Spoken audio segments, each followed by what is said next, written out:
Okay, so I'm going to put a few things out of the way here. First, we have our globe, because the high wind speed, of course, comes from the motion of the Earth. As the Earth rotates, we get a difference. The Earth's rotating at different speeds. So what we're going to do is we're going to take, to simulate that, we're going to take a PVC pipe, and we're going to put packing tape over one end. We're going to drop a ball down into it, let it roll all the way down into the tube, put another piece of tape over it, and instead of this small model, we're going to go large. So what we're going to do here is we have a very large pipe set up, and what we're going to do next is we're going to turn on a vacuum pump, and that's going to pull the air out of this long PVC pipe. Here we go. So right now, air is coming out of here. We're pulling the air out, so we have reduced air pressure. We're going to pierce this end. Air's going to rush in. There is a small sphere inside. It's going to be propelled through here. Down in the distance, we see a paper. Are we ready? Yes. All right. 3, 2, 1. There we go. And so that describes a hurricane pressure drop. And if we look and we find a piece of paper, let's see. Here, we have another one right here.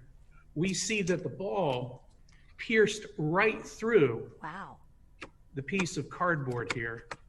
So that went through that. So you can imagine what an object being propelled by wind can do when it has that much kinetic energy. That's the energy that high speed imparts. And the worst part about it is as the speed increases, the damage increases as the square. So instead of being twice as bad, it'd be 4 times as bad if you increase the speed. So those are some things you can take away. Amazing. Anything else that you have over there that you'd like to show us? Funny you should ask that.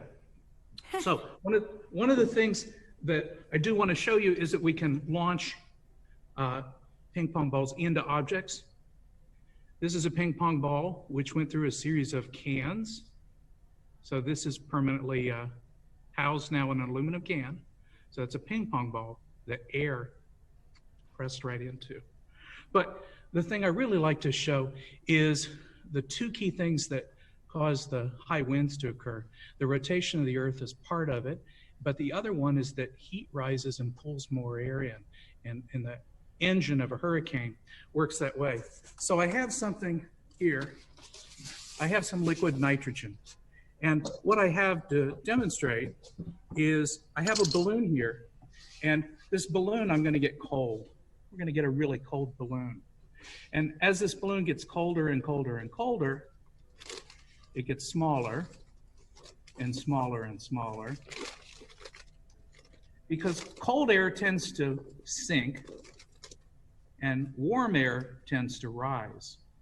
So when the sun shines along the equator and heats the ocean up, we get a lot of heating, and that's part of the engine that drives a hurricane, that creates the high wind speed. So if I take this balloon, we see right now it's kind of cold, but as it warms, it rises, warm air rises. So cool. Literally, very cool.